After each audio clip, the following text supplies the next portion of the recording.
A paz do Senhor, meus irmãos, vamos ler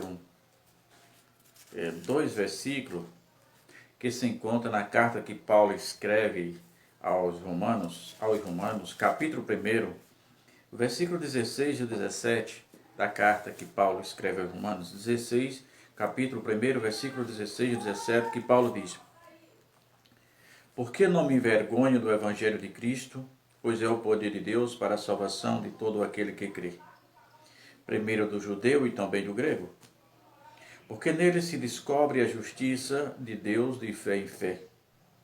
E como está escrito, mas o justo viverá da fé. A mesma coisa, os escritores hebreus no capítulo 10, o versículo 37 e 38, ele ratifica essa expressão de Paulo, quando ele disse: ainda há um pouquinho de tempo, o que há de vir virá e não tardará, mas o justo viverá da fé, e se ele recuar, minha alma não tem prazer nele.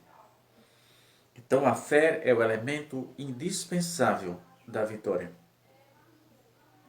O mesmo escritor Hebreu disse que é necessário que aquele que se aproxima de Deus creia que ele é galardoador daquele que o teme e o busca. Isso é, não adianta tentar clamar a Deus se você não crê nele.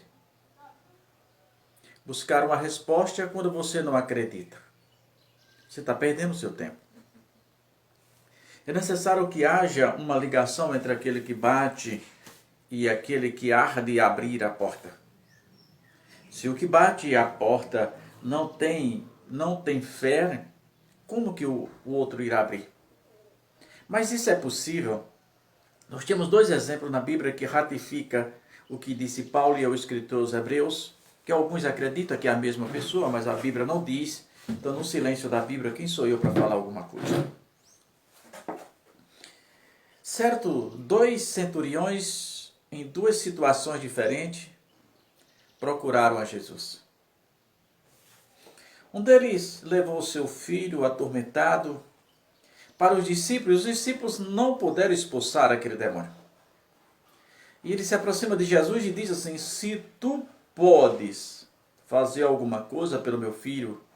E ele começa a fazer aquele clamor sem fé. Haja vista que os discípulos nada fizeram. E Jesus responde na mesma altura. E Jesus diz para aquele centurião, que centurião nada mais é um comandante militar de 100 homens. E Jesus diz para aquele comandante militar: se tu podes crer, tudo é possível que crê. E ele diz, reconhece o seu erro e diz: Senhor, ajuda na minha ignorância. Esse foi um comandante militar. O outro comandante militar não era um filho, era um escravo. O escravo dele estava doente em casa. E ele mesmo, ele não mandou um oficial ir até Jesus.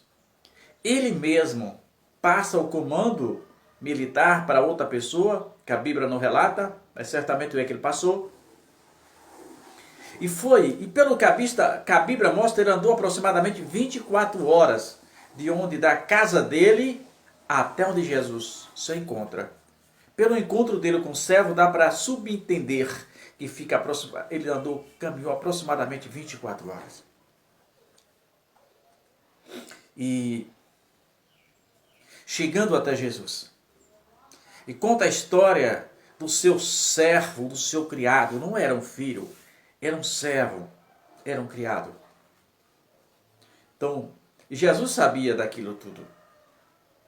E Jesus diz assim: eu irei e sararei. E ele faz: não, Senhor, eu não sou digno de que entre debaixo do meu telhado. Mas diz tão somente uma palavra: o meu criado sarará, o meu servo sarará. Porque eu também sou homem sobre autoridade. Eu digo ao meu soldado: vai, ele vai. Eu digo ao outro: vem, ele vem. Assim é o Senhor. Basta tão somente uma palavra e o meu criado será salvo. E Jesus se alegrou.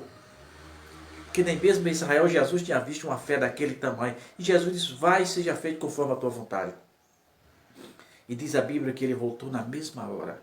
Ele voltou crendo que o seu criado, quando foi no outro dia da viagem, ele encontrou o servo, um outro servo, que na hora que o criado sarou, o servo correu para avisar o seu senhor. E se encontraram em determinada situação da estrada, e o servo conta para ele, e ele pergunta assim: que hora foi que isso aconteceu? O servo diz tal hora. Ele diz: foi exatamente essa hora que Jesus disse que ele seria curado. Então você vê aqui que ele fala, o que Paulo fala, como é grande. Eu não me envergonho do Evangelho de Cristo, esse Evangelho da transformação.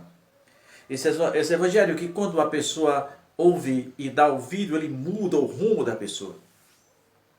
Esse Evangelho que pega uma pessoa lá debaixo do viaduto, no lixão da vida. Uma pessoa sem nome, uma pessoa sem nada. Sem sequer uma referência, porque ele não sabe onde vai dormir. E Jesus pega aquela pessoa, transforma e bota ele para ser o seu representante, o embaixador dele por onde quer que fores. Este é o Evangelho. O Evangelho que faz com que o assassino, ou seja lá quem for, se transforme no ganhador de alma. Por isso que Paulo disse: porque não me envergonho do Evangelho de Cristo, pois é o poder de Deus para a salvação de todo aquele que crê. Primeiro do judeu e também do grego. Paulo não estava se referindo aqui apenas a uma nação, mas ele fez apenas essa analogia para que entendamos que Jesus é para todas as pessoas. Todos os que crerem. Porque ele, aí no versículo 17 ele diz: porque nele se descobre a justiça de fé em fé, como está escrito, mas o justo viverá da fé. Esta fé que alimenta, que tem que alimentar a nossa alma, o nosso espírito. Esta fé que nos norteia e nos descortina os céus nessa trajetória. A nossa vida aqui ela é temporal. A nossa vida aqui é apenas um estágio. Nós estamos apenas um estágio. Logo, logo, nos despediremos dessa estrutura física. O corpo desce à terra, ao pó, porque do pó ele veio. Mas o Espírito que vem de Deus vai precisar voltar para Deus.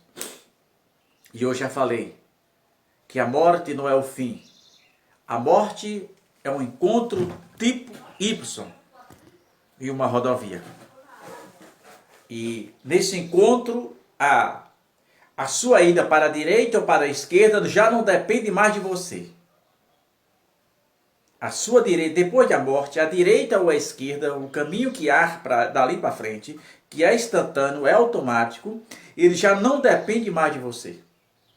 Depende das suas decisões que você tomara enquanto vida tinha. Enquanto você podia acreditar nesse Jesus, né? Enquanto você não se envergonha, muita gente se envergonha de carregar a Bíblia, mas não se envergonha de carregar uma revista pornográfica. Se envergonha de dizer que Jesus é bom, que é maravilhoso, que é a única salvação da raça humana, mas não se envergonha de estar mentindo, roubando, dizendo coisas que não agradam a Deus. E isso tudo um dia vai somar lá naquele Y que você se encontrar naquele cruzamento. Não é bem um cruzamento, é uma estrada contínua, mas surgirá um Y na frente dela. Um caminho irá para a direita e outro para a esquerda, e você, nem eu, nós não teremos mais escolha. Quando chegar, agora temos só um caminho, estamos caminhando nele, estamos caminhando nesse caminho. E esse caminho vai determinar lá na frente qual dos dois eu vou seguir. Então pensemos nisso. Paulo disse que o justo viverá da fé. A fé é o combustível que te leva até Deus. A Bíblia diz, é a Bíblia, o escritor os Hebreus que diz, que sem fé é impossível agradar a Deus. Pense nisso. Como é que se adquire fé? Se adquire fé cantando, se adquire fé orando, se adquire fé ir lá orar em cima do monte? Não. Não. A fé, só há um motivo, ou só há um que pode acrescentar a sua fé. E a Bíblia diz que a fé, ela vem pelo ouvir. Mas não é ouvir um hino, não é ouvir qualquer coisa, é não ouvir a palavra de Deus. A única forma de acrescentar a tua fé é ouvindo a palavra de Deus. Que faça isso. Alimenta o teu espírito. A Bíblia, a palavra de Deus, é o único alimento do nosso espírito. Bom dia.